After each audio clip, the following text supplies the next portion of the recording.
Good morning. Welcome back to the Broadcast Retirement Network. I'm Jeff Snyder. This is BRN AM for Monday, April 24th, 2023. And our top story today, from attorney and ERISA consultant to novelist. And joining me now to discuss this and a lot more, Wendy Tyson is an ERISA consultant with a major record keeper. She's also a novelist. Wendy, great to see you. Thanks so much for joining us on the program this morning. Thank you for having me. I'm thrilled to be here. Yeah, this is going to be fun. And you know, in your introduction, I said that you're a prominent ERISA attorney in the retirement industry. But you know what? We're not going to talk about, well, maybe we'll talk about retirement in a different way today. We're going to talk about Liv Anderson and her new book. Tell us about your journey into writing novels. You've been doing it for quite some time. I have indeed. So thank you for asking. So Liv Anderson is one of my pen names. I have a book coming out in October called Leave the Lights On under that pen name, and a book that was released last December called Little Red House. Under the name Liv Anderson, I actually write darker thrillers. And under the name Wendy Tyson, I have written what some in the industry would call cozy mysteries or lighter mysteries. One set in the Philadelphia suburbs called the Greenhouse Mystery Series. And then I have another series coming out beginning next summer called the Hummingbird Hollow Mystery Series, and that takes place in Vermont, and that's under yet another pen name, Isla Rose. So it's been an exciting journey. It started, my first book came out in 2013, one of my mystery series, one of the novels from my mystery series. And I've just continued to enjoy the journey, the writing journey. I'm sorry to interrupt you, Wendy. Have you always been interested in writing? I mean, as an attorney going through law school and in our industry, you got to do a lot of writing. You're probably writing a lot of, I don't know if you actually, go to court. I don't think you maybe do, but you've got to write in law school. You've got to write briefs and things like that. Have you always been interested in this, and what led you to kind of start doing it? Yeah, no, it's a great question. And actually I am an ERISA attorney by training, but I would probably say that I'm a recovering ERISA attorney. So I'm a recovering retirement plan advisor. There you go. And a record keeper. There you go. So I'm actually an ERISA consultant is my day job, but yeah, I've been writing since forever. My parents, my mother, my father is now passed, but my mother jokes that as a child, I would have like a family newsletter, and they had to be really careful about what they were talking about in the house because it would end up in this family newsletter. But I started writing short stories at a pretty young age, wrote short stories all through college, into my young adult life. I was actually a therapist with teenagers prior to going to law school. And I wrote throughout that process, had some short stories published in literary journals. But I didn't really start writing novels until my late 20s. And my very first novel sits on a shelf. It was never published. Got me an agent, but not a publishing deal. And that's okay. It's all about craft and learning craft. But yes, I've been interested in writing forever. And it's interesting because I think with law, it's so left brain, especially statutory law. And writing is such a refreshing kind of right brain creative activity. But the beauty of mysteries and thrillers, it's a nice combination. There's a real logic to it, and there needs to be, but there's also that creative aspect. So I think it's gone well with the law degree. Yeah, I think, yeah, I mean, and it just goes to show you that us retirement nerds, we do other things. I'm going to classify myself. I'm not going to say anything about you, but I'm going to classify myself as a retirement nerd. But we like to do different things. It's not all just numbers and code sections of the IRC, right? How long does it take you? You mentioned, I mean, you've got 3 names that you're writing under: the Wendy Tyson, the Liv Anderson, and the third one I forget. Isla Rose. Isla Rose, very pretty names. How long does it take you from start to publish? How long does it take to write a book? Oh, wow. Well, first of all, I am a retirement nerd and I wear it proudly. Okay. Secondly, it's a big, it depends. So, the first novels took a long time, right? You're learning the craft and drafting and revising. So I would say my first books were multiple years in the works. Other books I've had to write under deadline, so I've been forced to write in a much faster fashion. I'm actually a pretty fast writer. I'm kind of a binge writer. So I'll sit and do nothing. And this is where the lawyer comes in, I guess, but I'll do nothing but write for maybe 2 weeks and crank out a draft. Now it's a bad draft. And, I'll spend the next weeks and months revising it. And sometimes a book will go through 12, 15, 20 revisions before it even sees the publisher's desk, the editor's desk. That's a long-winded way of saying it really does depend. So it can be a year to 2 years. I hand in the manuscript, which took me, say, 6 to 9 months to write, and it's published a year later. So 18 months to 2 years. Or it could be Little Red House took me 3 to 4 years to write. And then, once we found a publisher for it, it was another little over a year before it was published. So that was probably about a 5-year journey. And Wendy, I want to talk about the actual book in their second segment, but last question before we transition to a commercial break. Let's talk about the interaction between yourself, the publisher, and your editor, or your editor and then your publisher, because in your day job, you have to work with all different groups of people, right? I mean, you're not just the only one interacting with a client. You are talking with many people that service a retirement plan. So how do you interact with these? First of all, how did you find them? And then how do you interact with all these people to craft this book from the 20 drafts into the one that actually gets put out on Kindle and on Amazon, et cetera? Yeah. For me, and so every writer's journey is a little bit different. For me, I have a wonderful agent. She's in New York, and she's just been fantastic. So my first step is I write a book. I get it to the point that I think that other people should and could see it, and I send it to her. She reviews it, normally has several rounds of edits. And at that point, she'll decide what editors and publishing houses should see the book. And then it's submitted to them, and hopefully someone decides they like it or love it and offer a publishing contract. At that point, it becomes a relationship between me and the publisher, and the editor at the publisher will then do several rounds, at least one round of developmental edits. Sometimes it's multiple, before it goes on to other editing crew, editing staff, who will do copy edits and then final edits, proofreading, et cetera. So it is a long process. There's a lot of people. You're also working with a marketing team. There's just a lot of people who come together to get a book out there in the world. Yeah. Well, Wendy, do you interact at all with Fabio? I'm just kidding. Wendy, I want to take a very quick break. When we come back, we're going to talk more to Wendy Tyson. You're going to want to stay tuned right here on BRN AM.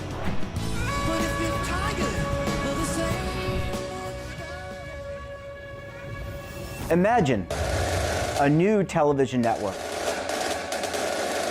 that will make you richer, healthier, and in control of your financial future.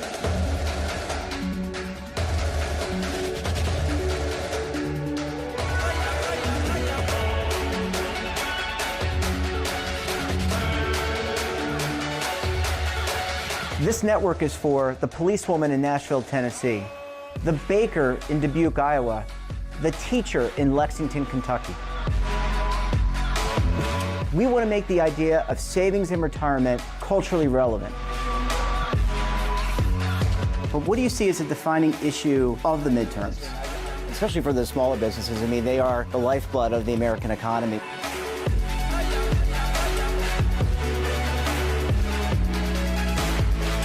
Featuring exclusive interviews, current affairs, and docuseries. 33 years old, you retired early. The philosophy is money only matters if it helps you live a life that you love. But you got to start thinking about retirement as soon as you get in. The Broadcast Retirement Network will drive very high engagement with premium partnerships. So this isn't retirement and savings for your parents or grandparents. This is for all Americans. And we're going to change the way you think about money.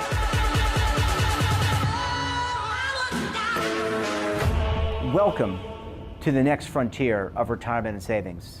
This is BRN, the Broadcast Retirement Network. Are you stuck with a low credit score? A credit report and score that's causing you to be denied credit or pay higher interest rates than others for the same things? Then do what Terrence did and call Credit Repaired for your free credit evaluation to help restore your credit. I started thinking about buying a new house, and my score wasn't where I needed it to be. I called and spoke with one of the representatives, and we just had a good conversation, and I liked what he was saying. Just one call for his free credit evaluation was all it took to start back on the track to repairing his credit. I'm seeing the deletions and I'm getting the report, so I know something's being done. It does make a difference to me. All it takes is one call to get started. Credit Repair has given me a second chance to have a better credit score. Don't let a low credit score hold you back another day. Do what Terrence did and make the call for your free credit evaluation. Call 800-819-4152. That's 800-819-4152. Again, 800-819-4152. Welcome back. We're joined this morning by Wendy Tyson. She's an ERISA consultant and also a novelist. Wendy, thanks so much for sticking around with us for segment number 2 this morning. My pleasure. And what a surprise. It's the Broadcast Retirement Network, but we're not talking about Secure 2.0. I'm sure that is everyone watching the show and maybe us are kind of breathing a little sigh of relief that we're going to talk about something a little bit different. Wendy, let's talk about Leave the Lights On. That's scheduled to come out in October. Can you share? I know you don't want to give away the intimate details, and I would never ask an author or a movie maker to do that, but can you share a little bit about the story and what we might expect to see? I sure can. Thanks for asking. Leave the Lights On is, I guess you'd call it a domestic or psychological thriller. It's set on the coast of Maine in a fictional town in Maine, central Maine. And it's really about, do you ever know the people that you're with? It's about secrets. So in Leave the Lights On, we have a protagonist, Beatrice Wicker, who knows that her husband is having an affair and furthermore knows that he's had a child with his mistress, but he doesn't know that she knows that. And she's kept that secret for a variety of reasons. But when that child is kidnapped, her world kind of falls apart because she realizes not only that her husband can't come forward to try and find this child without revealing his own secret, which is the second family. But if she goes forward to help him, she'll reveal her own secret, which is that she's not who she claims to be. So that's sort of the gist of the book. It was a lot of fun to write, and it is a standalone thriller. And it was, as you mentioned, it comes out October 17th. And let's talk about mediums. When I was perusing, getting prepped for the show, I looked at Amazon, but what mediums is it available on? So when people are ready to buy, how can they buy it? I mean, they go to Amazon or some other bookstore, but what's it available on? At this point, it's available in an ebook form and a hardcover, hopefully, and it should be eventually available in audiobook and then paperback as well. I don't have dates for any of those things at this point, and it would be available on any platform or any place where you could buy books, independent bookstores, Amazon, Barnes and Noble. And for your other books, did you actually do the audiobook recording or does someone do that professionally? Because we've had authors on that have chosen to do that. Some of them maybe have not chosen to do that. Yeah, I haven't been given the option. However, they're professional. And as a matter of fact, with Little Red House, I have a fabulous narrator. She did a really great job. But they're all professional narrators. Wendy, I have to ask you, have you been approached by Hollywood yet to take any of your books? In all seriousness, I mean, this is how it happens, right? I mean, you look at The Walking Dead.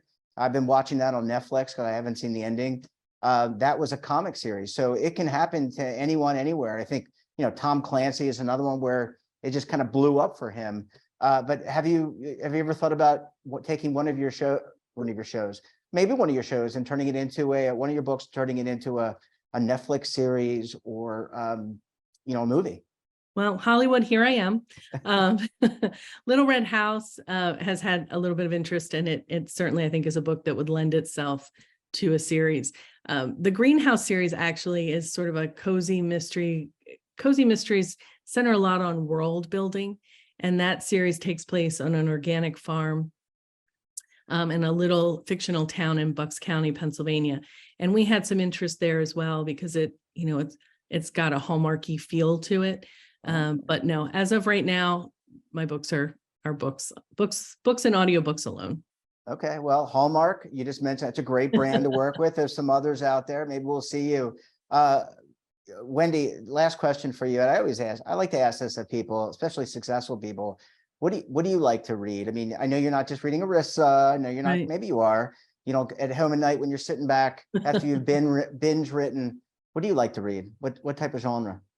It depends. And so if I'm in the middle of writing mysteries and thrillers, which I often am, I don't usually read mysteries and thrillers. So I'll read, I love Tracy Chevalier and her historical fiction. I enjoy Sarah Dunant. She writes also some historical fiction, although she has a background in writing psychological thrillers.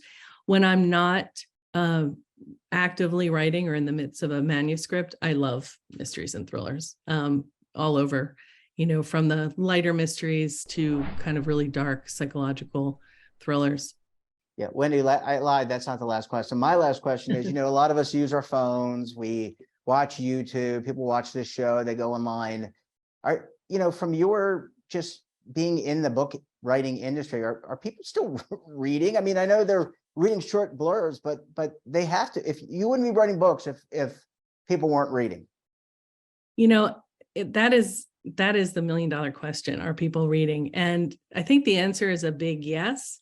Maybe the format has changed. We see people reading ebooks. A lot of Little Red House has seen a lot of success in the audiobook area, people downloading it and listening to it.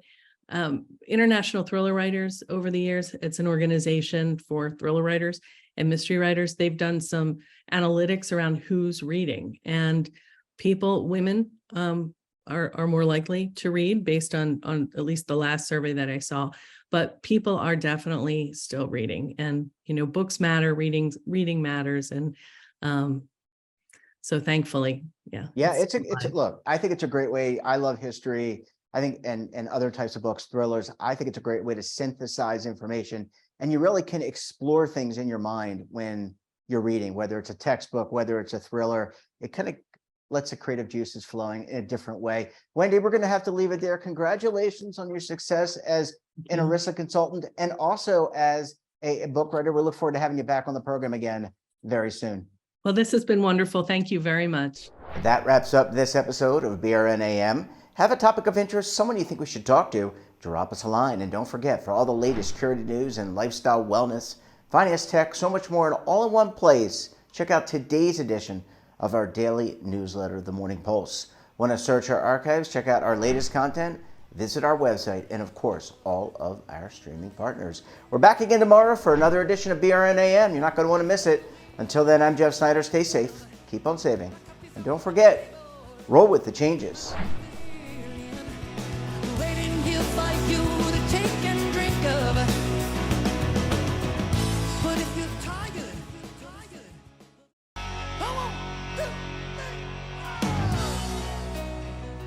Now is your opportunity to co-create content around any topic on the first lifestyle and wellness network. Reach a global audience through our platform and co-own exclusive branded content. All of our programs are available on demand and also as audio-only podcasts, so you can take us on the go. Broadcast Retirement Network, available anytime, anywhere, and on any device. Tax audits, tax liens, wage garnishments. Every day we hear stories like this about good folks who are simply struggling to pay their bills. Each of them are living a frightening IRS tax nightmare, and they are afraid it will destroy their lives. I'm a divorced single mom, and my ex-husband left me and the kids with a lot of unpaid bills, including unpaid taxes. I was really starting to show my stress on my kids because the IRS had sent me a letter demanding a huge payment from me. I couldn't afford it. So then the IRS was threatening to garnish my wages. I'm already living paycheck to paycheck. That would have put me over the edge financially. It truly seemed hopeless, but then a friend at work told her to call the tax relief line. The people at the tax relief line, they told me about something called innocent spouse relief. They worked it out so that all of the taxes from my ex are not my problem. I don't know how that works, and I don't care. All I care about is that I don't owe the IRS a dime, and they are not going to take my paycheck. Even if it seems hopeless, you should call the number on your screen right now. There is absolutely no cost for the call or the consultation. You are under no obligation. If you are worried that the IRS could garnish your wages, seize your assets, even take your home, call us right now. The Tax Relief Line is here to help you. Now you have a knowledgeable, professional team of tax experts that are ready to negotiate with the IRS and fight for you to save you money. The Tax Relief Line's professionals have successfully negotiated thousands of cases, reducing and sometimes even eliminating the tax debt for their clients. It's very easy to get started. Simply call the number on your screen right now. You don't have to live in fear anymore. The call and the consultation are free.